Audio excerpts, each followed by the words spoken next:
probably the highest responsibility that exists. ERISA was created to ensure protections for investors in 401k plans and retirement plans.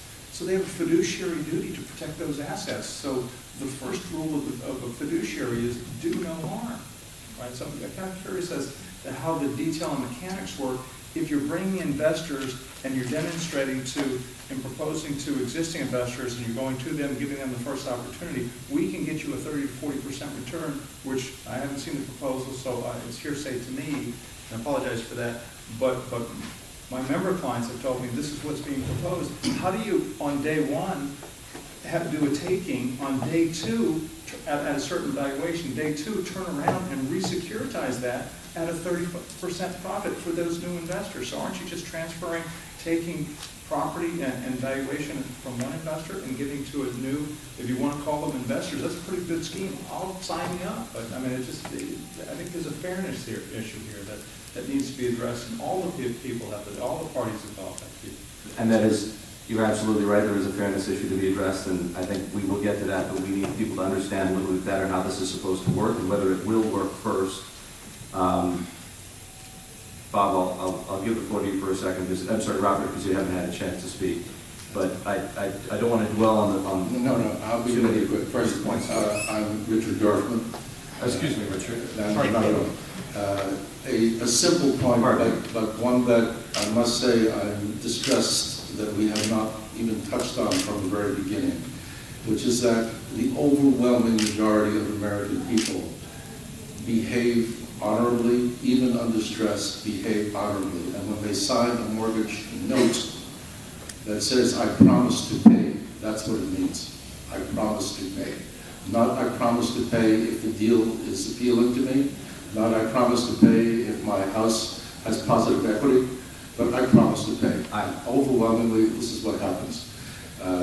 We must not overlook this, that we're talking about a regrettable, sorrowful, serious but minority situation, ignoring the splendid behavior of those who borrow money and ignoring the fact that those who are lending money, for the firemen, the first responders, the teachers, the universities, the churches, etc., have also entered into investment contracts that they have every right to be honored.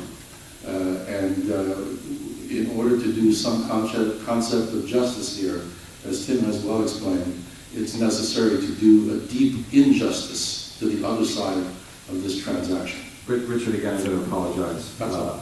But I suspected this would happen, everybody, that we were going to begin to get into the questions of morality and fairness, and we will. We can debate that further.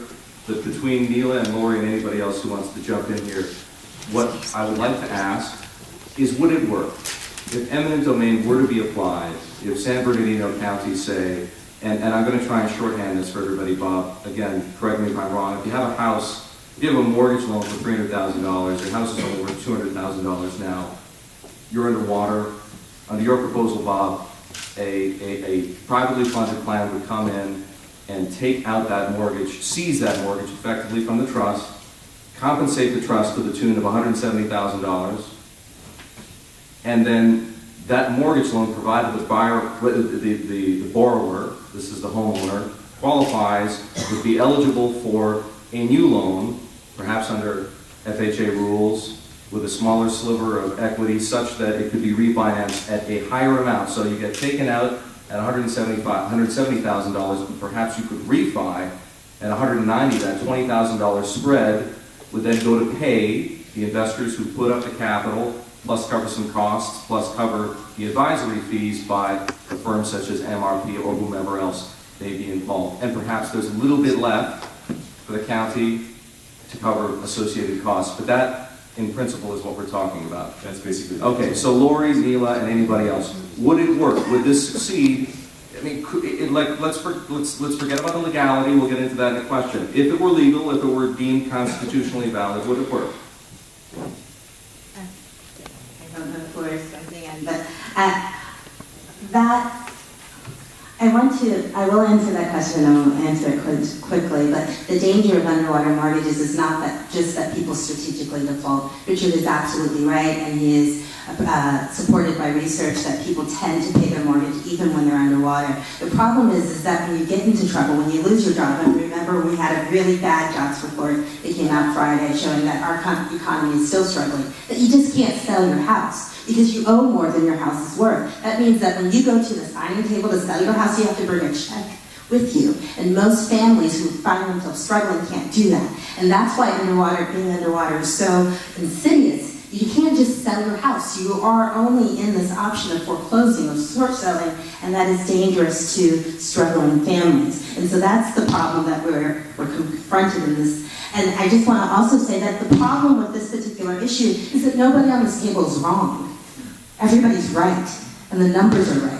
And that's the problem we have today. And so what I'm advocating here is some cost-benefit analysis of what this plan would involve. How many homeowners would be helped? What is the rate of return that investors would require to invest in some kind of program like this? If homeowners are only targeted, mortgages that are in good standing are the only ones being targeted, what is the payoff of actually only targeting these mortgages? What is the detriment of also including delinquent mortgages? And if the economy nosedives, which is not a far-off possibility, what would be San Bernardino County's credit risk? When you transfer that credit risk from the mortgage pools and the investors like PIMCO who are represented within those pools to a municipality and to their investors, what happens in the face of a downturn that would cause foreclosures? These issues need to be considered in a very analytical framework beyond morality and legality. Yeah, I agree with what Neil says. You do need to do a cost-benefit analysis. However, let me point out a couple of other things that haven't been discussed. First, we seem to be talking as if every underwater mortgage will eventually default, which, as Richard pointed out, is not the case. Second, if a mortgage does go delinquent, there are a wide variety of loss mitigation options. And in fact, as Maxine Waters pointed out at the beginning of the hearing, the array of options available to private label investors is actually wider than the array of options available to GSE investors because you can do principal write-downs on delinquent loans. And in fact, as Tom pointed out, there are very, very few PSAs that don't allow it.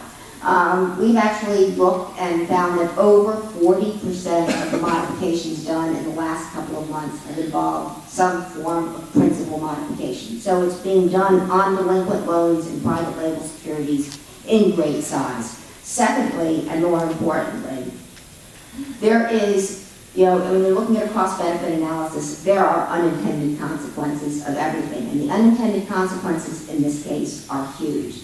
Using eminent domain here sets a very, very dangerous precedent for future lending. So if basically San Bernardino comes in, buys out a round of current loans, then investors begin to think, everyone begins to think, oh, my loan is underwater. It is therefore every time my loan goes underwater, it is eligible to be taken over by eminent domain. That is an extremely dangerous precedent in terms of what it's going to do to the cost of new lending. Can I? You may jump in.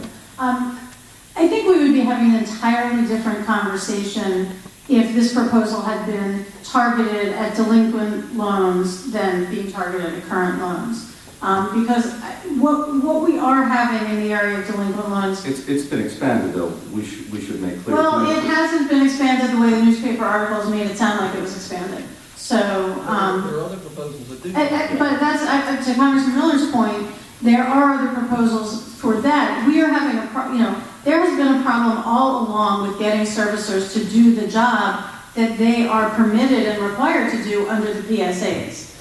So the question has been how to make them do that. What we have lacked this entire time is the so-called stick to the carrot. We've come up with a few carrots. The AG settlement added a few carrot-like sticks or stick-like carrots in there.